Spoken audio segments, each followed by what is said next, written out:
the thing that I have discovered is people don't know what to do to help themselves out. They just don't have a clue.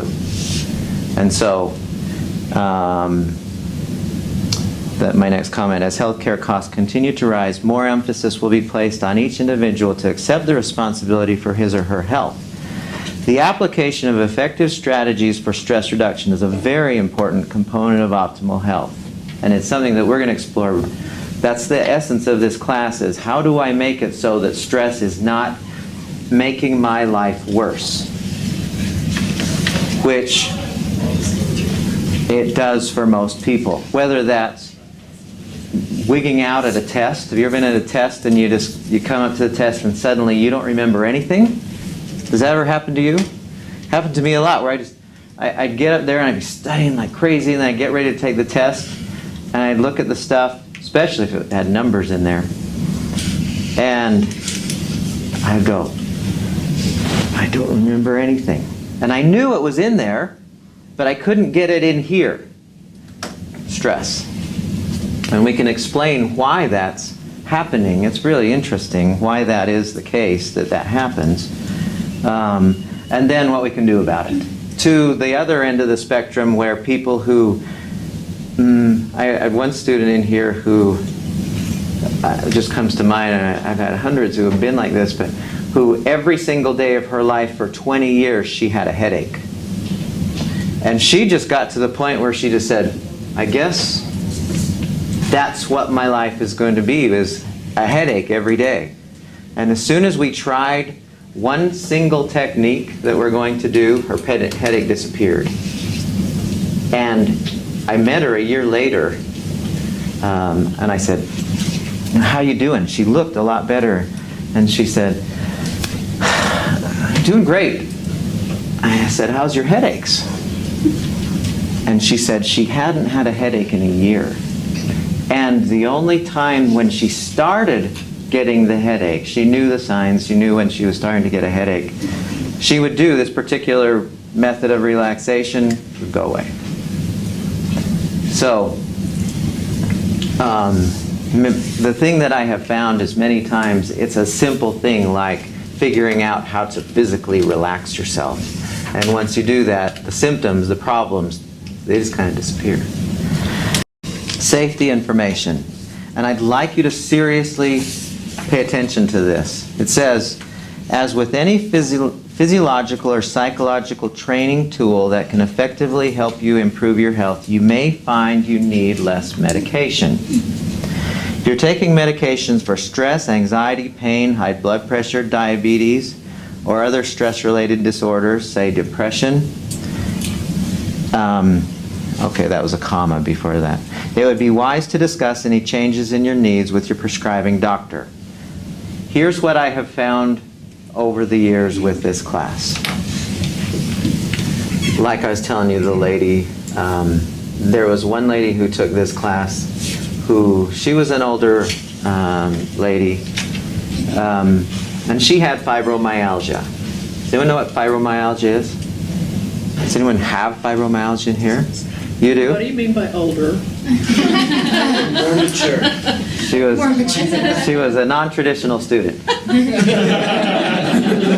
still a little insulted. 18 to 22 is traditional. Everything over 18 to 22 is non-traditional. She was Non-traditional. All right, I feel better. she was younger than me. So, How old are you? huh? How old are you? All the notes have been teaching this class for 15 years. I've been And get schooling before that. Oh. I don't fully know what's happening right now. I think someone's in trouble. what's the right answer here? No, there's no right answer. And I have fibromyalgia, but I'm not on any kind of medication. Okay. So let me tell you about this experience so what is your symptoms? What's going on with fibromyalgia for you? Today, nothing, but, you know, it could be like I catch a cold or something, and then for a week or more, I'm out. I'm So, hurting all over. I'm Hurting tired, where? Everywhere. So My for- joints mainly, but everywhere. so it's not arthritis. It's a different pain. For those of you who don't know what fibromyalgia pain is, it's essentially, primarily, most people say their muscles hurt. Yeah. And the joints, but primarily it's the muscles. And when you go to a doctor, for fibromyalgia, what does she or he say? Depends on what kind of doctor it is. Some of them can say, oh, that's not a diagnosis, that doesn't exist. There's nothing, it's all in your head, It's all huh? in your head. There's other ones that'll say, well, just take a muscle relaxer for a week or so. Just get more rest. And then other ones will say, Yeah. get more exercise. Right. I mean, there Right. is no one thing to do about it. Right. And when you ask them, well, why do I have this fibromyalgia? They will usually say, we have no idea. Exactly. There's no reason why you should have this when they run all the tests, but you hurt. And we can kind of, I've been studying this quite thoroughly, and I've come to the conclusion in my own limited wisdom that fibromyalgia is almost entirely stress related.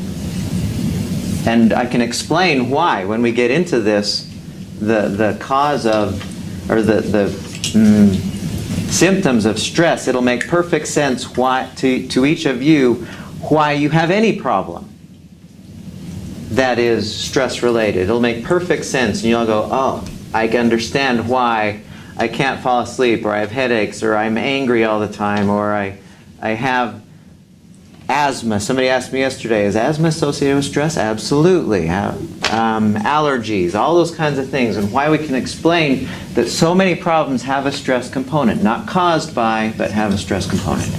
Okay? So when we did this with this young lady who had fibromyalgia, she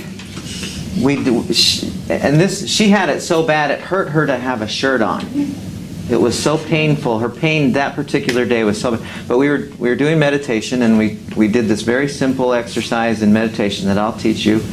And she said she came up to me afterwards, and she was crying, and I thought, oh, what have we done?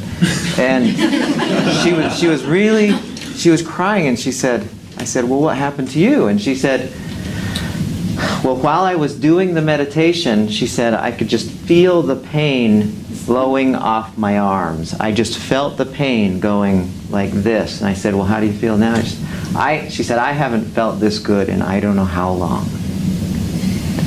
And I went, that makes perfect sense. When you relax the body really well, it will heal itself of a lot of problems. And we see that a lot.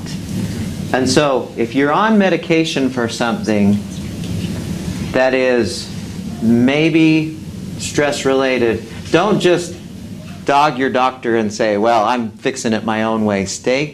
I'm not an anti-doctor person, but I think we go way too many times to the doctor for things we could fix ourselves with. Stay close in contact with her or him, and so that you are being monitored by the person who's medically helping you out. Okay? And watch what things kind of happen for you. Dive in. This is my before the semester comment. It says, allow me to say a quick word about this class. Albert Einstein said, and I love this quote, it's one of the greatest quotes I ever heard. He said, stupidity is most clearly demonstrated by the person who ridicules something he knows nothing about. Many topics and ideas in this class may be rather new and different from the thinking and activities you've grown up with and accepted as accurate. I will not be asking you to believe anything new in this class. I will ask you simply to suspend judgment about the things you see and hear and the things that we discuss. Just let the ideas work in you and see what value they have for you. Regardless of how strange the ideas and activities might seem, they have been found to be useful in reducing stress, gaining greater control of our lives, and attaining a greater level of inner peace. If you choose to take this course, please allow yourself to dive in and get really wet. My commitment to you is that if you do, it may be the most valuable course you will ever take. And I don't say that flippantly. I don't say that lightly. The tools that you will learn in here make an enormous difference in every part of your life. That I have seen over and over again, to the point where I've had many students who have said, this class and the things that I learned absolutely changed my life. Hopefully for the better. Usually for the better. And some of the things we do in here will be really weird. We'll do one of the relaxation exercises we'll do, it looks like on week 4, called autogenics. I guarantee nobody in here has ever done autogenics, or at least maybe one or two of you. If you've gone to see a therapist about this, the therapist might have done autogenics, but it's one of the most absolutely deeply relaxing experiences you will ever have, to the point where you'll feel like you're just floating. Some of you will. It's an unbelievably deep relaxation experience that is so simple, but it's you don't do these when you're living your day-to-day life. You're watching SportsCenter, you're going through your days. You don't spend a half hour every day going, okay, I'm going to go and relax. We're not trained to do that. Well, we're going to start to let you try a few of these things and watch what happens and see what kind of a difference it makes in how you feel. And my experience is, and I'm not saying this because it's me at all, my experience is you will feel sometimes better than you've ever felt before. I remember on one occasion I had a student in here, I forgot his name.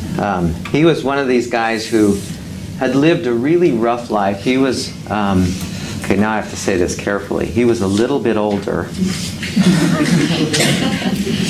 He was in his early 30s. And he had been, he'd tried all the drugs. I mean, he'd been through everything as far as life experience was concerned.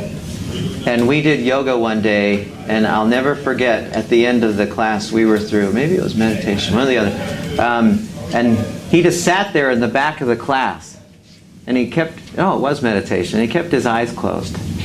And he just kept staying back there with his eyes closed. And we were kind of getting going with the discussion, and I looked back and I saw that he wasn't asleep. I mean, he wasn't like falling asleep like a couple of us are already. And I have that effect. Somehow you'll find that pretty soon I start talking and you'll just snap out, you'll just crash. This is the only class on campus where you fall asleep and you get points for it. It's really cool. Anyway, he was sitting back there and he just kept having his eyes closed. And I said, I think his name was Cameron. I said, Cameron, are you okay? And he'd tried all the drugs, he tried everything. And he opened his eyes and he said, I have never felt this good in my entire life. And I said, and no side effects. I said, that's so great. So that'll happen for you. What I'd like you to do is think about the last, well, maybe not the last 30 days because summertime is a little bit different maybe for some of you, but in a typical 30-day period, I want you to think about things, how they were for you psychologically, emotionally, and kind of give them a score if you're doing a score for yourself on a scale from 1 to 10. So 10 would be, 1 on one hand would be, you're just experiencing pure bliss, super calmness, serenity is the predominant emotion that's always there. The opposite end would be psychotic, high depression, high anxiety, overwhelm, whatever, out of control. They're awful. And I know our days go like this. We have ups and downs. It's like a roller coaster. But if you were to average that, 10 being the most stressful possible that you could possibly imagine, 1 being there's nothing going on, there's no waves. You're like glass.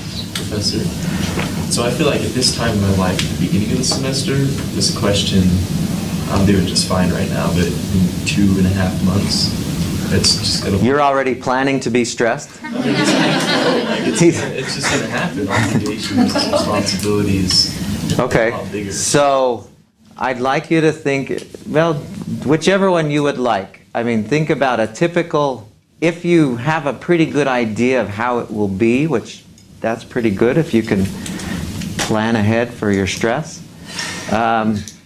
What number would you give yourself? And it doesn't matter. I mean, this is not a serious deal, what we're doing here, but we're going to use this number later on also. But just kind of give yourself a rough estimate of what it is, or what, in your case, what you feel like it probably will be. And that's okay. Okay, the second one, here's what I'd like us to do. Put your pens down, sit in your seat so your rear end is back in the back of your seat, so your back straight up and down. And I want you to find your pulse, either here or here. Just find your pulse. You all should have one. Okay. And when I say begin, I want you to count your heartbeats. Just beat. Count 1, 2, each one, and then when I say stop, then no longer count. Okay, has everyone found their pulse? Okay, so ready? Begin.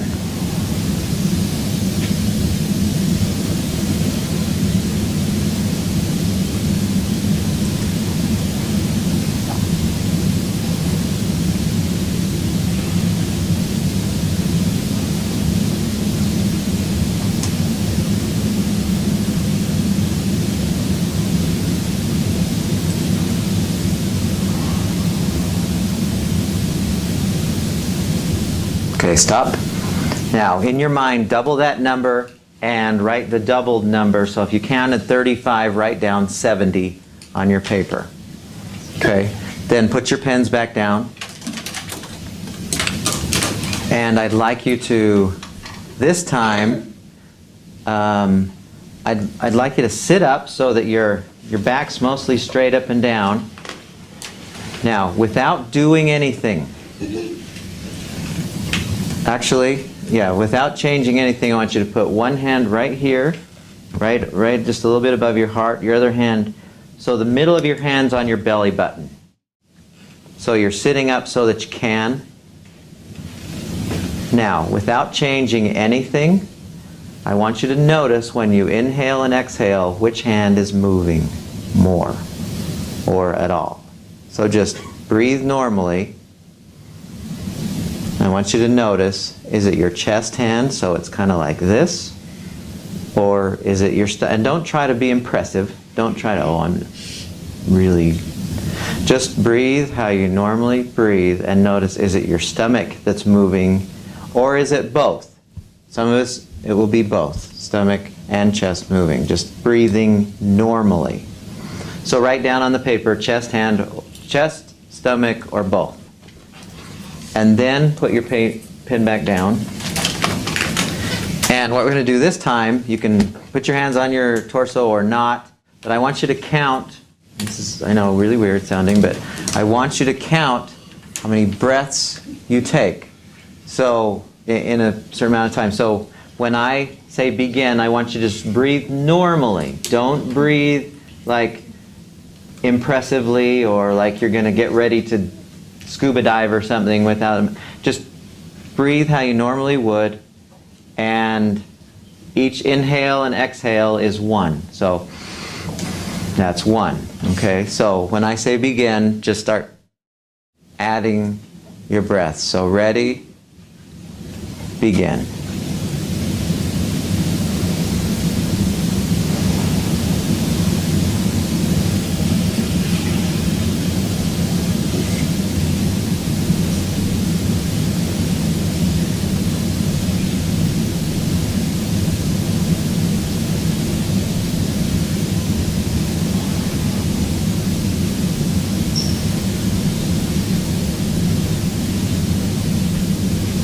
Okay, stop, double that number, put it on the page. So if you counted 3, write 6. Okay, I'd like you to write down how frequently you find yourself having headaches.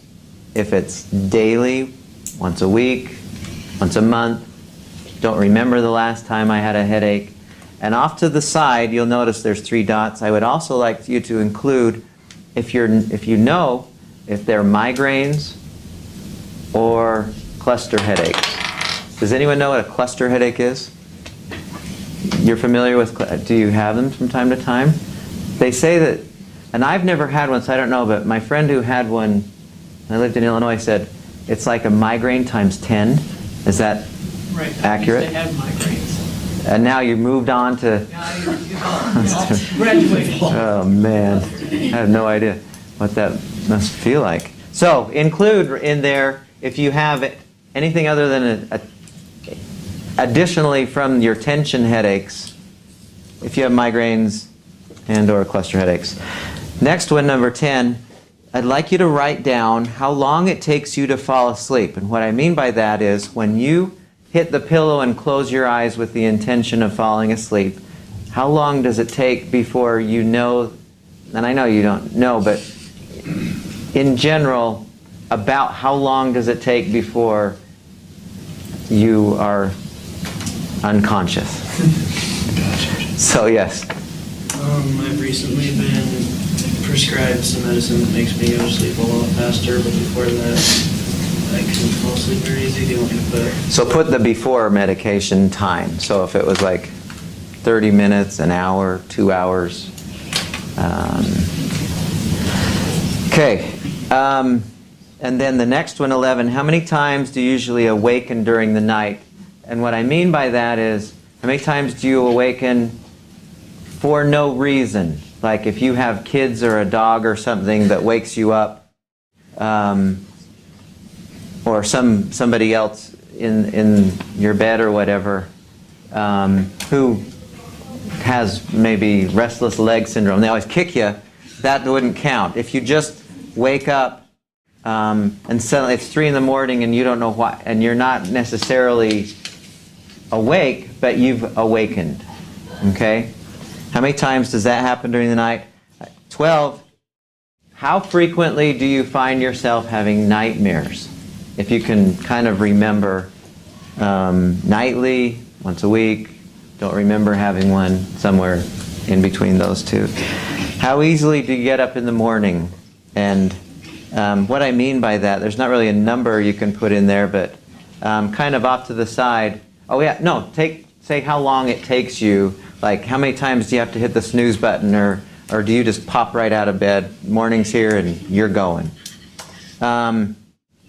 14, how frequently do you experience anger, where you are upset at somebody else for something you believe they shouldn't have done, or something else, and you find yourself, with that emotion of anger? How frequently does that happen? And then 15, how frequently do you experience depression? And include with that, what I'd like to know is if you are currently taking medication and or have been clinically diagnosed with depression. I mean, there's one thing to be a little bummed out and, kind of sad about whatever. I'm away from home now. And it's a different thing to say, I ain't doing nothing today because I hate life and it stinks and I'm not even getting out of bed. Okay, so, and you've been prescribed that for diagnosed with depression from somebody who is skilled at that, I'd like to know that too.